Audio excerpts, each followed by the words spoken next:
먼저 복되고 성스러운 성탄절을 맞이해서 우리 신흥 가족들, 가정과 하시는 모든 일에 임마누엘 되신 하나님의 평강과 축복이 함께 하시길 주의 이름으로 축원을 드립니다. 우리 기독교 절기 가운데 가장 큰 기쁨과 감격이 넘치는 절기를 꼽으라 하면 성탄절과 부활절이 가장 감격과 기쁨이 있는 절기라고 볼 수가 있습니다.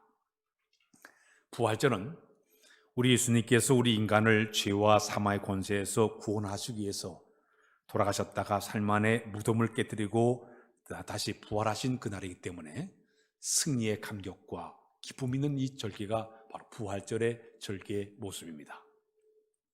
성탄절은 우리 죄 많은 인간을 사랑해서 우리 인간들을 구원하기 위해서 하늘 보좌의 영광을 다 버리시고 이 낮고 천한 이 땅에 찾아오신 하나님의 하나밖에 없는 독생자 예수님을 맞이하는 탄생한 그날을 우리가 맞이했기 때문에 이 날에는 감사와 감격이 있는 큰 기쁨이 있는 이런 절기가 바로 성탄절의 절기라고 볼 수가 있습니다. 기독교 국가에서는 이 성탄절을 아주 큰 기쁨의 축제로 그렇게 드리고 있죠. 대부분 기독교 국가에서는 성탄절날 인사할 때 무슨 인사를 하면 메리 크리스마스 하고 인사를 해요. 우리 옆 사람과 인사 나눌 거야. 메리 크리스마스. 뒷사람하고 또 인사, 메리 크리스마스. 메리 크리스마스는 즐거운 성탄절입니다. 그런 인사를 그렇게 하고 있습니다. 프랑스 사람들은 인사할 때 성탄절 노엘 그렇게 인사를 해요. 이 노엘이라는 인사는 이제 평안하다 그런 그 의미를 가지고 노엘이라고 인사를 나누고 있습니다. 독일 사람들은 바이나흐텐 하면서 그렇게 인사를 그렇게 하고 있습니다.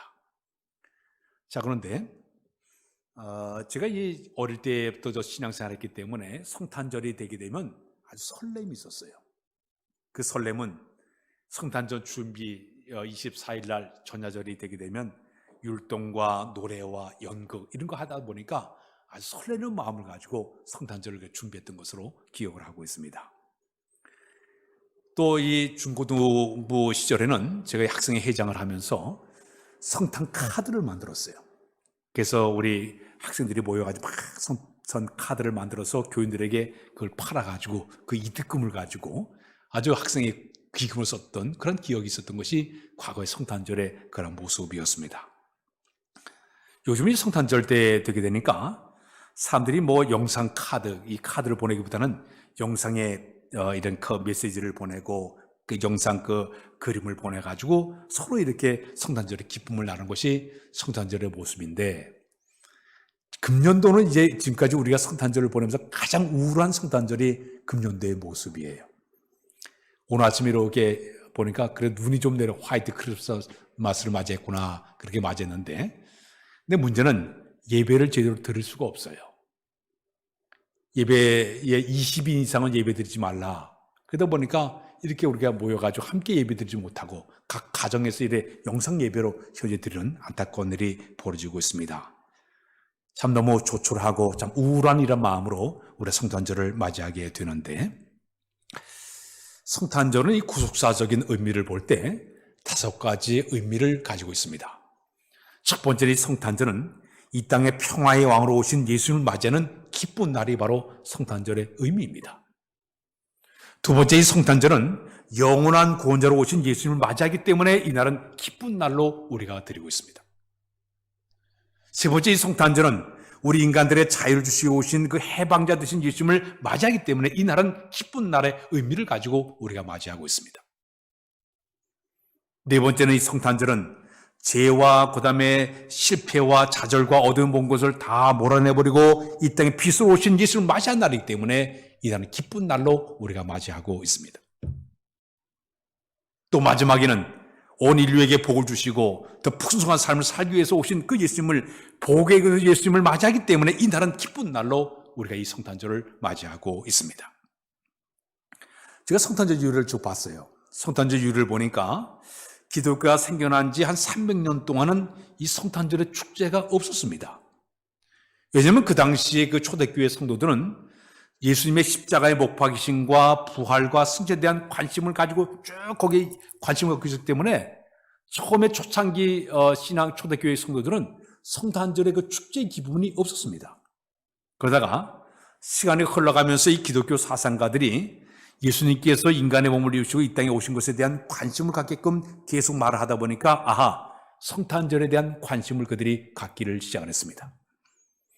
초기에는 성탄절이 언제였냐면 1월 6일에서 7일 이틀간에 걸쳐서 축제일로 지키게 되었습니다.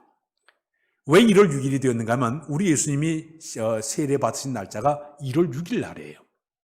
그러다 보니까 1월 6일 날로 지키면서 그들이 처음에는 성탄절을 보냈습니다. 그러다가 로마의 이제 그 콘스탄틴 황제가 로마의 국교를 기독교로 딱 만들면서 336년에 예수님의 탄생일을 갖다가 12월 25일로 정해라. 그래서 이제 성탄절이 그때 시작이 되게 되었습니다. 그러니까 우리나라는 1949년도에 기독탄신일을 그래서 제정을 해가지고 계속 흘러와서 지금까지 우리는 성탄절을 잘 지키면서 흘러내려오고 있습니다. 그러나 저 중동 지방 사우디라든지 이란, 오만, 홍콩, 마카오 이렇게 하나님을 섬기지 않는 그 이슬람 국가는 이 나라에 지금 없어요. 공휴일로 지키지 않고 그들은 지키고 있습니다. 그들은 이슬람 날짜로 이렇게 공휴일을 지키기 때문에 이 성탄절을 갖다 그들은 지키지 않고 이렇게 지나가고 있는 그런 모습이죠. 저는 성탄절을 매년 맞이할 때마다 안타까운 이런 그 마음을 가질 때가 있어요. 그것은 이 성탄절의 의미를 모르는 사람들이 있기 때문에 문제입니다. 자녀들에게 성탄절이 무엇이냐고 질문하게 되면 성탄절의 주인공은 산타크로스 할아버지예요. 산타크로스 할아버지께서 르돌프 사슴을 끄는 썰매를 타고 와서 우리 사람들의 우리가 선물을 나눠준다 이런 의미를 가지고 얘기하는 아이들이 굉장히 많아요. 특히 우리나라보다도 저 일본 같은 나라는 난리법석을 쳤습니다. 그들이 상업적인 계산이 상당히 빠른 사람이다 보니까 산타 할아버지의 초점을 맞추어서 성탄절만 되기만 하면은 전후의 대목을 보기 위해서 백화점마다 큰 상품을 쌓아놓고 막 선물을 팔기를 시작합니다. 사방에 네온사인을 켜놓고 오색산 추리를 만들어놓고 술집이나 호텔이 아주 장사진을 이루게 만들어요. 성탄절 1년 가운데 술을 가장 많이 파는 날로 정해놓고 그들이 이래 움직여 왔습니다. 성탄절의 의미를 모르기 때문에 그런 상황이 벌어지고 말았죠. 그러나 성탄절의 주인공은 예수님이에요. 산타크로스 할아버지가 성탄의 주인공이 아니라 예수님이 성탄절의 주인공이죠. 저 높고 높은 별을 넘어 이 낮고 낮은 땅에 찾아오신 그 예수님. 우리 인류의 모든 사람들을 갖다 구원하기 위해서 찾아오신 아기 예수님을 맞이하는 날이 바로 성탄절의 의미라고 볼 수가 있습니다. 오늘 성탄절 아침에 저는 여러분들과 함께 나누고자 하는 성탄의 의미 가운데 중요한 의미의 이야기가 하나가 있습니다. 우리 따스할 거 낮고 다시 낮고 천한 곳에 찾아오신 예수님. 오늘 아침에 저는 여러분들에게 메시지 가운데 이 낮고 천한 곳에 찾아오신 예수님을 여러분들에게 소개하고 싶습니다. 불교의 석가모니는 궁중의 왕자로 이 세상에 태어났습니다. 유교의 공자는 저 중국의 상류사의 귀족 출신으로 세상에 왔습니다. 그러나 우리 예수님은 궁중도 아니고 귀족 출신도 아니고 낮고 천한 계급에 속한 목수의 아들로 이 세상에 오신 분이 우리 예수님이세요. 특히 우리 예수님이 태어날 당시에 사람들이 사는 따뜻한 방이 아니라 저 말이 먹는 그 마구간에서 허름한 구유에서 누워있는 모습으로 이 세상에 오신 분이 우리 예수님이세요. 누가복음을 쓴 누가복음은 우리 예수님을 소개하기를 종으로 오신 예수님으로 소개하고 있죠. 가문이나 빛나는 전통도 없이 내세련한 배경도 없이 그저 낮은 곳으로 종의 모습으로 오신 분이 바로 주님이시라고 누가복음 저자는 이야기를 하고 있습니다. 온 천지 만물의 주인 되신 하나님의 아들이 하늘 보좌 영광을 다 내려놓으시고 이 땅에 가장 낮고 천하고 누추한 곳, 비추한 곳, 가난한 목수의 아들로 오신 이유가 도대체 무엇일까요? 계급이 낮아서? 아니에요. 권력이 없어서? 아니에요. 무력이나 무능하기 때문에? 아니에요. 낮은 곳에 오신 뜻이 하나가 있습니다. 첫 번째는 이 땅에 낮은 곳에 오신 예수님의 이 땅에 찾아오신 가장 큰 이유가 원인은 뭐냐? 우리 인간의 삶을 친히 치유하기 위해서 낮은 곳으로 오셨습니다. 따스할까요? 인간의 삶을 친히 치유하시기 위해서 오셨다. 치유라는 말은 체험과도 같습니다. 인간들이 당하는 모든 고통과 아픔과 시련의 모든 것을 스스로 체험하기 위해서 이 땅에 오셨다는 얘기입니다. 히브리서 2장 18절에 보게 되면 이런 말씀이 있습니다. 다 같이 읽을까요? 시작. 그가 시험을 받아 고난을 당하였은즉 시험 본 자들 능히 도우실 수 있느니라. 히브리서 4장 15절에 보면 이런 말씀이 있습니다. 우리 한번 다 같이 한번 읽겠습니다. 히브리서 4장 15절에 있는 말씀.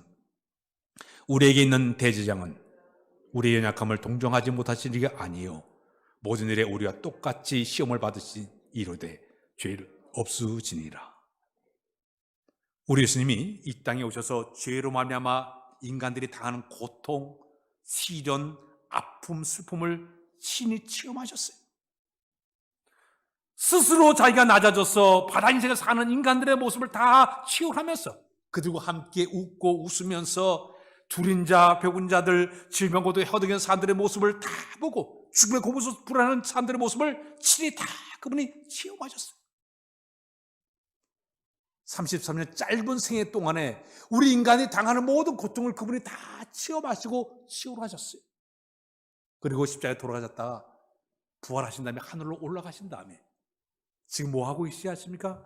하나님 보호자 우편에 앉아 계시면서 우리 인간들이 당하는 고통을 몸소 체험했기 때문에 그들을 계속 옆에 중보하시면서 기도하시면서 도와주는 역할을 하신 분이 우리 예수님이 그 일을 하고 있는 줄로 믿습니다. 왜? 자기가 체험했기 때문에. 자기가 스스로 모든 걸 다 체험했기 때문에, 체득했기 때문에, 그들의 고통을 알기 때문에 그들을 위해서 같이 중보하면서 기도하시는 분이 바로 우리 주님이세요. 가끔 TV를 보게 되면 군인들을 훈련받는 광경을 볼 때가 있습니다. 유격 훈련하고 화생방 훈련하고 아주 그들이 그 훈련받는 과정을 보게 되면 군대 다녀온 사람들은 현실감이 더 나요. 왜? 자기가 몸소 체험했기 때문에 현실감을 더 느끼고 있습니다. 우리 여성들, 결혼하신 분들은 출산의 그 고통을 자기가 체험했기 때문에 출산 고통 당한 사람들 아픔과 고통을 다 알아요. 자기가 몸소 체험했기 때문에 안다는 얘기예요. 아들과 딸들 보면 딸들이 어머니에게 잘하죠. 특히 딸들, 시간 딸들이 출산을 해보고 아기를 키우는 가운데 우리 어머니도 이렇게 나를 낳을 때 아픔이 있었구나, 키울 때 고생했구나 이거 알기 때문에 아들들보다는 딸들이 어머니에게, 아버지에게 더 잘해요. 스스로 체험하고 체험했기 때문에 그런 현상이 나타나게 되는 것이죠. 우리 예수님이 이 땅에 오셔서 인간들의 그 모든 아픔과 고통과 모든 걸 다 체득하시기 위해서 가장 낮은 곳으로 오셔서 가장 가난한 가정에 태어나서 인간들이 당하는 모든 고통을 다 체험하기 위해서 오신 분이 우리 예수님이 된 줄로 믿습니다. 두 번째로 우리 예수님이 낮은 곳으로 오신 이유가 있습니다. 우리에게 섬김의 본을 보이기 위해서 이 땅에 오신 분이세요. 다시 할까요? 섬김의 본을 보이기 위해서 오셨다. 우리 사람들이 세상에 살아가면서 남들에게 섬김을 받기를 좋아하고 있습니다. 남들보다 높아지려고 하고 있습니다.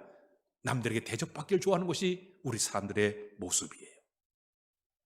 그런데 우리 예수님은 그러지 않았습니다. 마태복음 20장 28절에 보게 되면 이런 말씀이 있습니다. 우리 다 같이 읽겠습니다. 시작. 인자가 온 곳은 섬김을 받으려 함이 아니요 도리어 섬기려 하고 자기의 목숨을 많은 사람들의 대성물로 주려 함이니라. 마태복음 20장의 27절에 보면 또 이런 말씀이 있습니다. 시작. 너희 중에 누구든지 으뜸이 되고자 한 자는 너의 종이 되어야 하느니라. 우리 예수님은 이 땅에 오셔서 33 짧은 생애를 사셨지만 진정으로 섬김의 본을 보신 분이 우리 예수님이세요. 그 당시에 예수님과 함께 생활했던 사람들 가운데 종교지도자들, 서기관들과 장로와 정들을 다 보게 되면 섬김의 도움을 보인 사람들이 아니라 섬기려 했던 사람들이 그들의 모습이었습니다. 그들은요, 일부러 수염을 길게 늘어뜨려 경건한 척했습니다. 옷에다가 수술을 잔뜩 따라가지고 나는 이런 경건한 사람이라고 거드름 피우면서 다녔습니다. 길에서 사람들에게 문안받기를 좋아했습니다. 사람들이 초대하게 저 높은 그 상자에 앉아가지고 거드름 피우는 사람들이 그들의 모습이었습니다. 그들 외식주의자들이었어요. 그러나 우리 예수님은 그러지 않았습니다. 전 거드름 피우는 것이 오히려 대에다가 친히 물을 떠다 놓고 허리에 수건을 동이시고 냄새나는 죄대로 발을 뻑뻑 씻기면서 성경의 본을 보신 분이 우리 예수님이세요. 주님은 하신 말씀이 여우도 굴이 있고 공견한 사이들을 다 기질 것이 있지만 인자는 머리 둘 곳이 없다고 말씀하신 분이 바로 우리 주님이세요. 철저하게 내려가고 철저하게 성경의 본을 보이면서 너희도 이런 삶을 살아가고 우리 교훈을 주신 분이 우리 주님이십니다. 스위스의 신학자 가운데 칼 바르트는 그런 얘기를 했습니다. 섬김의 삶은 자기 계획이나 목적이 있음에도 불구하고 교회의 필요와 의도와 지시에 따라 행동하는 의지와 수고의 행동이 바로 섬김이라고 그랬습니다. 남들에게 다 섬김을 받으려고 하는 이런 위치가 아니라 교회의 필요를 위해서 스스로 내려가서 수고하고 내려가는 그 행동 자체가 진정한 섬김의 모습이라고 이야기를 하고 있습니다.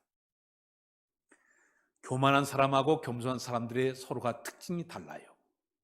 겸손한 사람들은 자기의 부족함을 늘 먼저 생각한 사람들이 겸손한 사람이라고 얘기합니다.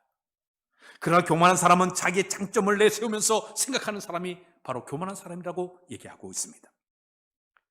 가령 십계명을 대할 때도 교만한 사람들은 하나님이 하지 말라고 한 것을 갖다가 지켰기 때문에 자기는 죄인이 아니라고 거드름 피우는 사람이 바로 교만한 사람이라고 얘기합니다. 그러나 겸손한 사람은 하라고 하신 거 안식일 거룩하게 지켜라, 부모를 공경하라 하라고 한 그 말씀을 못 지킨 것에 대해서 스스로 죄인으로 고백한 사람이 겸손한 사람이라고 얘기하고 있습니다. 교만한 사람은 당장 눈앞에 코앞에 있는 것만 생각하는 사람이지만 겸손한 사람은 그렇지는 않아요. 하늘을 바라보면서 자기 자신을 보면서 자기가 아무것도 아닌 진토 진흙으로 고백하는 사람이 겸손한 사람이라고 얘기하고 있습니다. 올 여름 우리가 섬기려고 하면 겸손할 줄 알아야 우리가 섬김의 도를 다하게 되는 것입니다. 우리 예수님 스스로 내려가서 겸손한 모습을 보이면서 섬김의 삶을 실천했던 이 모습을 우리도 닮아가야 될 줄로 믿습니다. 20세기의 성자 3명이 꼽으라고 하면 인도의 간디라는 사람이에요. 그 다음에는 독일의 슈바이처예요.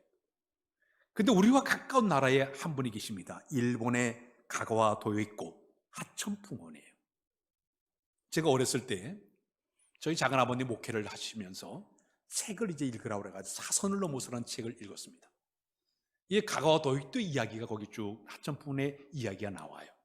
읽은 다음에 형제들끼리 서로 사촌들이 서로 대화를 하는 기억이 있습니다.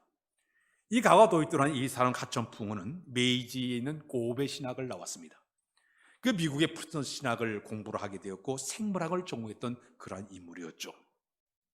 그는 공부를 다 마치고 귀국해서 저 고베 지역의 빈민굴에 들어가서 그들과 함께 생활하게 되었습니다. 그들과 함께 생활하면서 전도도 하고 사회사업도 하고 농민 운동, 실천 운동을 했던 그런 인물입니다. 이 사람이 젊은 시절에 폐결학을 알았어요. 다 사형 선고를 받아 죽을 운명이 있는데 친지와 교회에서 와가지고 고별 예배까지 드렸어요. 근데 그날 밤에 내가 이왕 죽는 시간을 기다리는 것보다는 내가 예수님처럼 성의 삶을 내가 살아야겠다. 그런 마음을 가지고 가제도와 책을 수레에 싣고서 저 고베 지역의 빈민굴 속에 들어가서 이제 빈민들과 함께 생활하게 됩니다. 근데 고베 지역의 빈민들은 엄청나게 힘들게 살았어요. 먹질 못해가지고 양식이 없으니까 어렵게 살았어요. 어떤 사람은 며칠 동안 먹지를 못하다 보니까 항문이 막혀가지고 변비 때문에 변을 보지를 못해요. 점점 심해져 숨이 끌어간 위급한 상황이 되었습니다.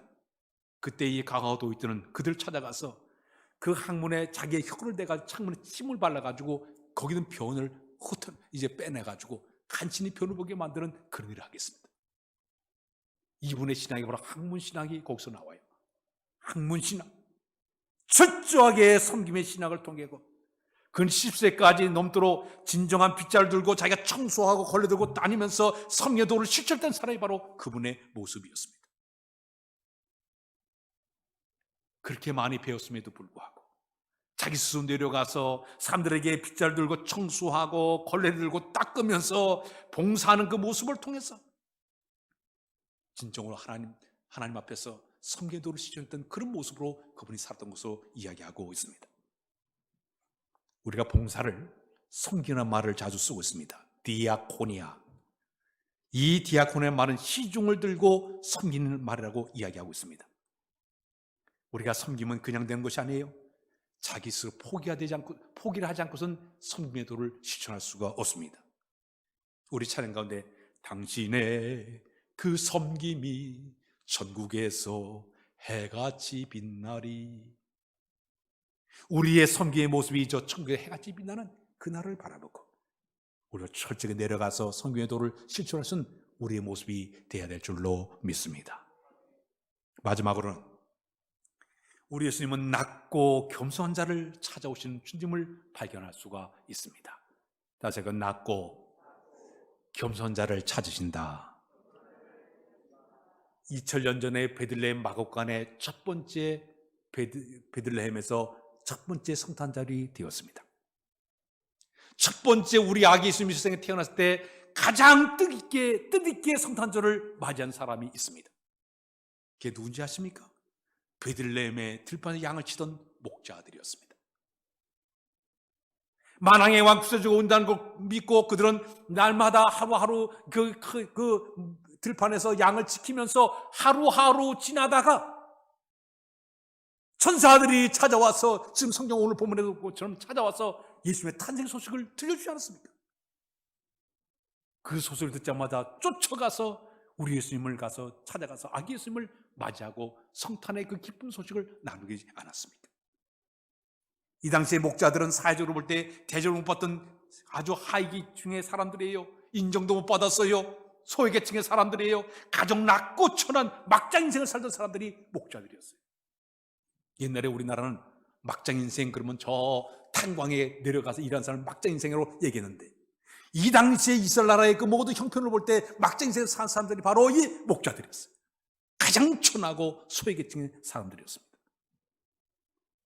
하필이면 만왕의 예수님이 이 땅에 오셨는데 그 수많은 사람들 다 제껴놔버리고 여기 있는 목자들에게 제일 먼저 천사들이 소식을 들려준 것. 그 당시에 정치인들 많아요. 헤롯 왕이나 대신들 많았습니다. 종교자들, 장로나 석연초행들 많았어요. 공부 많은 지식은 굉장히 많았어요. 그들에게는 전혀 소식이 들리지 않았습니다. 오히려 평범하고 순수한 믿음으로 성실한 하루하루의 삶을 살면서 메시아의 오심을 고대하면서 기다렸던 그들에게 제일 먼저 탄생 소식이 들려주게 되고 그들이 가서 주님을 경배하는 일이 벌어지게 되었습니다. 오늘 여러분, 우리의 신앙 마찬가지죠. 은혜를 받을 수 있는 사람, 영적인 주님과 진정한 만남을 가질 수 있는 어떤 사람인지 아십니까? 겸손해야 되죠. 신실해야 되죠. 은혜를 사모 기다리는 자들에게 주님 만나시는 은혜가 있게 될 줄로 믿습니다. 왜? 시편 107편 9절 보니까 저가 사모하는 영혼에게 만족함을 준다고 말씀을 주고 있습니다. 아무나 주님 만나는 게 아니에요. 아무나 주님을 경배하는 게 아니에요. 목자들 같이 스스로 겸손하고 신실한 믿음을 가지고 은혜를 삼아 기다리는 그들에게 만난 축복의 은혜가 주어지게 될 줄로 믿습니다. 두 번째 사람이 있습니다. 동방 박사들 보십시오.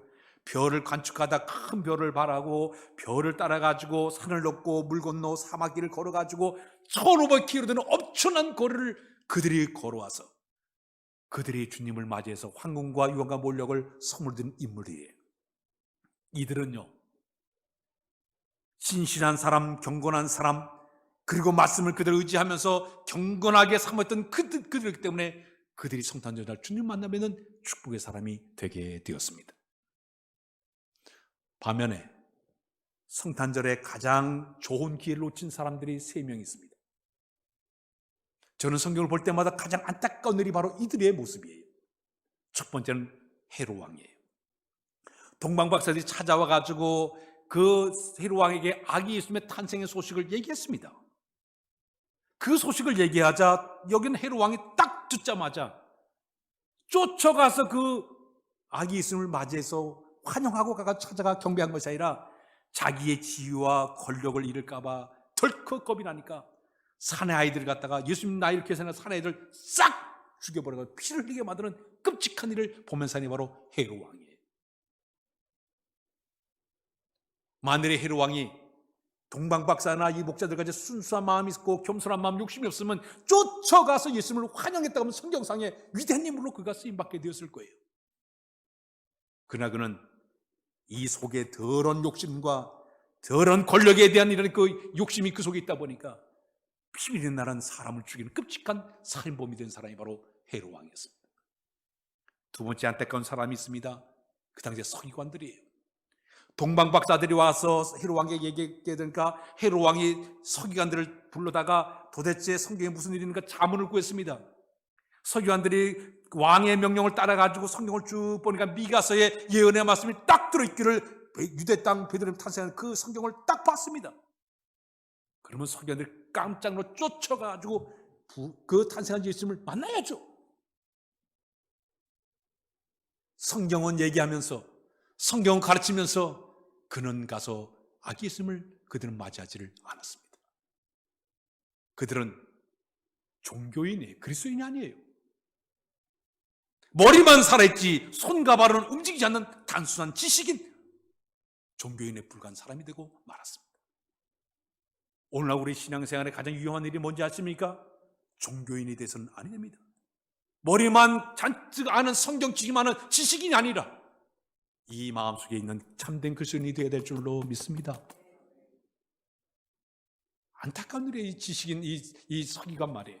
성경은 잘 알고 있으면 가서 경배하지 못하는 이런 안타까운 일이 벌어지고 말았습니다. 또 한 부류를 소개했습니다.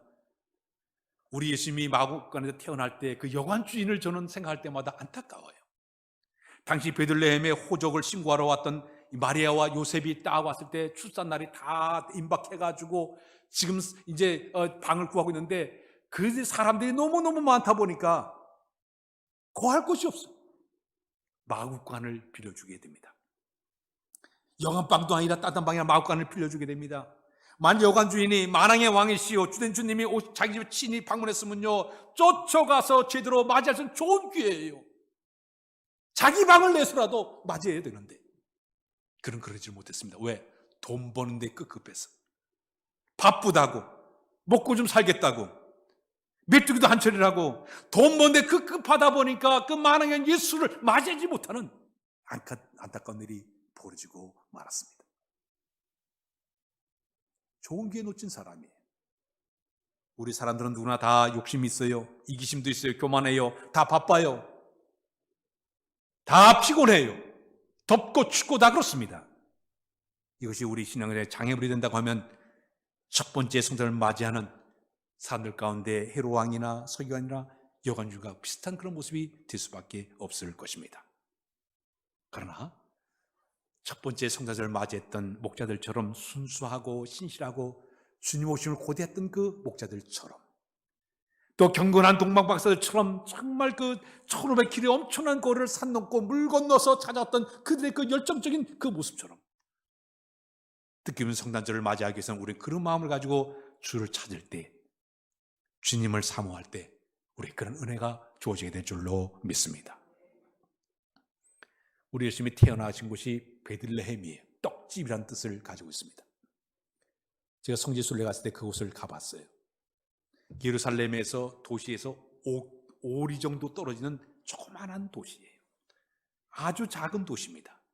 미가서 5장 2절에 보게 되면 미가 선지자가 예언하기를 베들레헴 에브라다야 너는 유다 족속 중에 작을지라도 이스라엘 다스릴 자가 내게서 나오니 그의 근본은 상고의 태초이니라 영원에 있느니라. 그런데 정말 작고 이름도 없는 마을이에요. 알아주지 않는 마을이에요. 이것은 바로 스스로 낮아지는 본을 보신 주님의 모습으로 이 땅에 오신 것을 표현하는 그런 내용이죠. 작고 작은 동네, 이름도 없고 알려지지 않은 이 무명의 이 도시, 그곳에 우리 예수님이 태어나셨어요.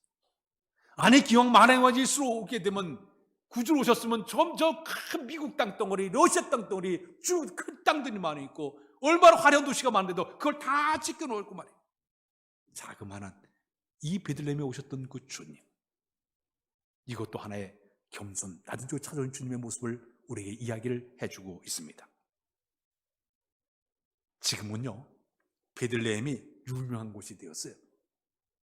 전 세계 사람들이 1년에 거기 와가지고 일부러 아기를 낳으러 오는 사람들이 많대. 거기 성가족병원에 하나 있는데 그 병원에 사람들이 예약을 해가지고 12월 25일 날을 이렇게 12월 25일 날 와가지고 그곳에 와 유도분만 해가지고 12월 25일 날 아기를 낳은 사람들이 그렇게 많대요. 그 지역만 10%씩 매년 이렇게 증가될 정도로 이렇게 많이 태어나고 있다고 얘기합니다. 자, 그런데 예수님이 탄생하신 그곳에 예수 탄생 교회 기념교회가 있습니다.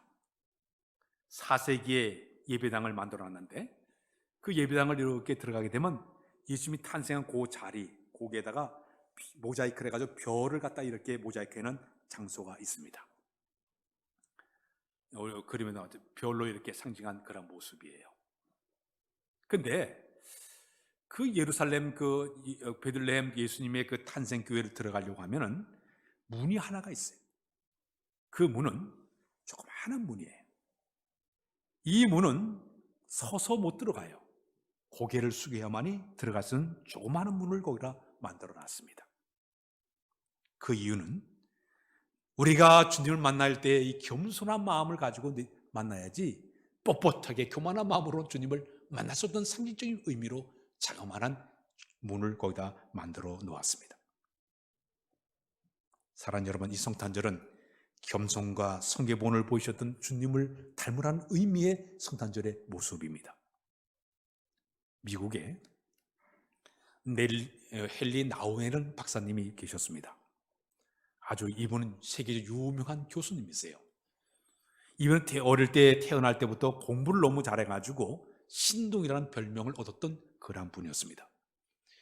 이분이 그 하버드 대학에 들어가서 공부하면서 가르치면서 책을 한 200권 정도 책을 써놨는데 그 책이 베스트셀러가 되어서 아주 그 책이 엄청 잘 팔 정도로 대단히 사람들이 인정받고 존경받던 이런 그 인물이 바로 이 헨리 나우엔 박사님입니다. 근데 하루는 이 교수님이 갑자기 그 교수 사표를 딱 냈습니다. 사임한 다음에 그는 저 매사추세츠의 작은 정신박양학 수용소에 가가지고 거기 학원의 직원으로 가서 일을 하게 되었습니다. 데이 브레이크라는 그런 곳인데, 자, 근데 이분이 그곳에 가서 정신박양 아이들을 갖다가 도와줘요.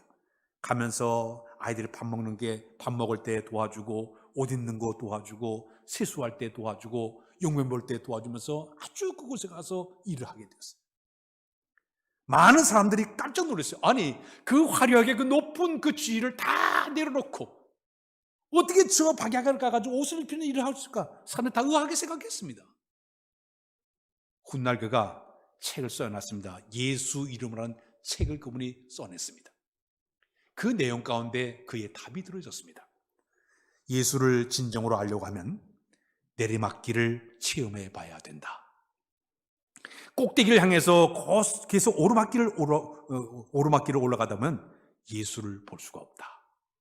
왜냐하면 그 예수는 낮은 곳에 우리와 함께하기 때문이다 그랬습니다. 낮은 곳으로 가야만이 그 예수를 발견할 수 있다고 얘기하고 있습니다.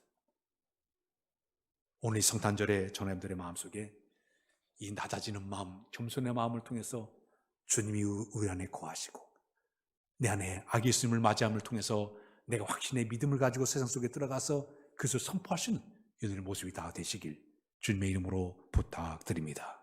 기도합니다. 하나님, 이 성탄의 아침에 이 땅에 낮고 초는 것을 주님을 우리가 맞이하기 위한 귀한 말씀 묵상하도록 인도해 준 것을 감사합니다. 주님 닮기를 원합니다. 우리도 스스로 낮아지게 하시고 섬기의 본을 받도록 도와주시고 겸손한 마음으로 주를 섬기고 이웃을 섬겨나가도록 은혜를 도하여 주옵소서. 예수 그리스도의 이름으로 기도하옵나이다. 아멘.